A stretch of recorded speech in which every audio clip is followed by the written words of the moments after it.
बहुत ही मान और संभाल के हो।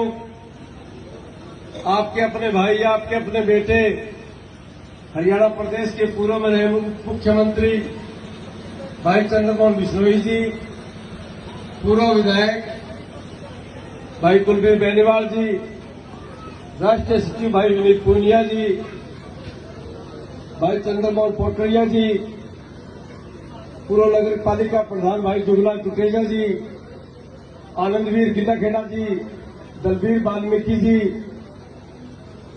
जांगड़ा साहब भाई भूपेंद्र गंगवा जी, अनिल जानी जी, भाई सुभाष बिश्नोई जी और मंच में विराजमान पार्टी के सभी वरिष्ठ साथीगण, गांव खजूरी के मेरे पिता तुल्य सम्मानित बुजुर्गों, हम उम्र नौजवान साथियों, हर दिल अजीज प्यारे बच्चों, जहां तक मेरी आवाज सुन रही मातृशक्ति माताओं और बहनों, बुजुर्गों, नौजवान साथियों, जैसा कि आप भली भांति जानते हैं कि आने वाली 25 तारीख को आपको अपना नुमाइंदा चुन के हिंदुस्तान की सबसे बड़ी पंचायत में भेजना है। उसी कड़ी के तहत हम सभी साथी आदरणीय भाई चंद्रमोहन बिश्नोई जी के साथ आपसे बहन कुमारी शैलजा जी के लिए, कांग्रेस पार्टी के लिए, इंडिया गठबंधन के लिए सहयोग, समर्थन और आशीर्वाद मांगने के लिए और वोटों की अपील करने के लिए आपके समक्ष हाजिर हुए हैं। और जैसा कि आप सब जानते हैं कि इस बार का लोकसभा चुनाव कोई आम लोकसभा चुनाव नहीं है। ये लोकसभा चुनाव हमारे लिए और हमारे आने वाली पीढ़ी के लिए बहुत ही महत्वपूर्ण चुनाव है, क्योंकि इस चुनाव में बहुत सी बातें सिद्ध हो जाएंगी। ये चुनाव सिद्ध करेगा कि हिंदुस्तान के अंदर बाबा साहब भीमराव अम्बेडकर का संविधान चलेगा या मोदी जी का बनाया हुआ संविधान चलेगा। और ये चुनाव इस बात को भी तय करेगा कि किसान को एमएसपी की गारंटी कानून मिलेगी या नहीं मिलेगी। और ये चुनाव इस बात को भी तय करेगा कि आने वाले हमारे बच्चों को पब्लिक सेक्टर में सरकारी नौकरी मिलेगी या किसी प्राइवेट सेक्टर साहूकार की नौकरी करनी पड़ेगी। और ये चुनाव ये भी तय करेगा कि सरकार कारपोरेट घरानों में चलेगी या किसान की, मजदूर की, व्यापारी की, दुकानदार की, छोटे दुकानदार की, व्यापारी की चलेगी या इन बड़े बड़े पूंजीपतियों की चलेगी। इन सब बातों को ध्यान में रखते हुए हमें इस चुनाव में कांग्रेस पार्टी का साथ देना है, इंडिया गठबंधन का साथ देना है।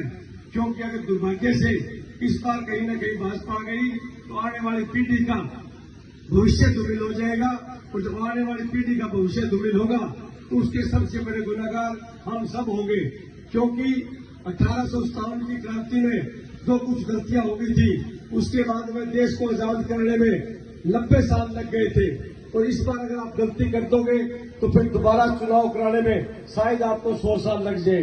क्योंकि ये सिर्फ मेरे दिमाग का व्यक्ति है, ये कहीं रात को 12 बजे टेलीविजन पे आके कह देगा कि भाई और बहनों, चुनाव में खर्चा बहुत लगता है, क्यों ना चुनाव बंद कर दिए जाए।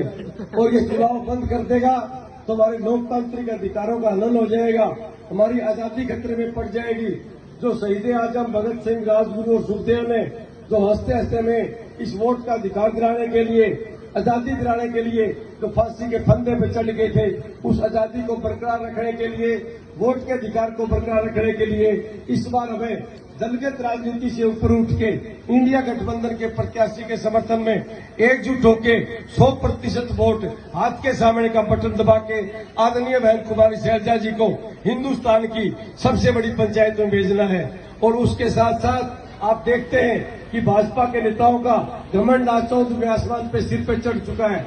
पिछले दिनों कैमरी की जनसभा में पूर्व मुख्यमंत्री खट्टर ने बिश्नोई रतन चौधरी भजनलाल के विरुद्ध जो अपमानजनक शब्द कहे थे, उसके लिए हम सबका खून खोल उठा था। मैंने भी चौधरी भजनलाल की उंगली पकड़ के राजनीति सीखी थी, मुझे भी बड़ा दुख हुआ। उसी टाइम मैंने मीडिया के भाइयों से बुला के उस बात के लिए खंडन किया था और खट्टर साहब को कहा था कि इतने पद पे बैठे हुए व्यक्ति को गरिमापूर्ण भाषा यूज करनी चाहिए और जो आपने शब्द यूज किए वो आपको तुरंत वापस लेना चाहिए। लेकिन जिस व्यक्ति को खंडन करना चाहिए था उस व्यक्ति ने नहीं किया, क्योंकि हमारा मौजूदा विधायक दूड़ाराम भी चौधरी भजन लाल की पाठशाला में शिक्षा और दीक्षा ली हुई है, उसको भी इस बात का खंडन करना चाहिए था। मैंने भी दूड़ाराम को फोन करके कहा था कि आपको इस बात का खंडन करना चाहिए, क्योंकि 2 दिन के बाद में फतेहाबाद के अंदर जनसभा थी। मैंने कहा था ये बीजेपी वाले बड़े कमजोर व्यक्ति हैं, आप मीडिया को बुला के ये कह दो कि हिसार के बिश्नोई मंदिर में जो कैमरे की जनसभा में आपने बोला था उसके लिए मैं खेद व्यक्त करता हूं। अगर आप वहां पे माफी नहीं मांगोगे तो मैं आपके साथ स्टेज पे नहीं बैठूंगा। लेकिन अपना विधायक तो इन बीजेपी वालों से भी कमजोर निकला, उसके मुंह में दही जम गई। लेकिन हम सब इस बात को ध्यान रखेंगे, इस गुस्से को हम इजहार करते हुए आने वाली 25 तारीख को इस वोट की चोट से इस खट्टर के मुंह के ऊपर ऐसा करारा तमाचा मारेंगे कि आने वाले समय में किसी भी व्यक्ति की ये अपमान ना कर सके, उसकी बेइज्जती ना कर सके। इसलिए बुजुर्गों, नौजवान साथियों, मैं आपसे विनती, निवेदन और गुजारिश करता हूं कि आपका अपना भाई, आपका अपना बेटा भाई चंद्रमोहन बिश्नोई भी पंचकुला से आदरणीय बहन कुमारी शैलजा जी के लिए अपने जीवन में पहली बार आपसे वोटों की अपील करने के लिए, आपका सहयोग मांगने के लिए, आपका समर्थन मांगने के लिए आपके बीच में पहुंचे हैं। इनकी भी आपको लाज रखना है। और जब आप 100% वोट खजूरी गांव से बहन शैलजा के पक्ष में डालोगे तो बहन आदरणीय चंद्रमोहन बिश्नोई की इज्जत बढ़ेगी, बहन कुमारी शैलजा की इज्जत बढ़ेगी, हम सब की इज्जत बढ़ेगी और हमारे आने वाली पीढ़ी का भविष्य उज्जवल होगा। इसलिए बुजुर्गों, नौजवान साथियों, आपसे नम्र निवेदन है कि आने वाली 25 तारीख को छोटे मोटे अपने मन मुटाव भूल के सभी साथी एकजुट होकर आने वाली 25 तारीख को हाथ का बटन दबा के भारी बहुमत से खजूरी गांव से जिता के बहन शैलजा को हिंदुस्तान की सबसे बड़ी पंचायत में लोकसभा में भेजने का काम करें। धन्यवाद। जय हिंद। बहुत बहुत धन्यवाद बलवान जी का। बलवान जी ने बड़े विस्तार से सारी चीजें बताई। अभी इसी कड़ी में मैं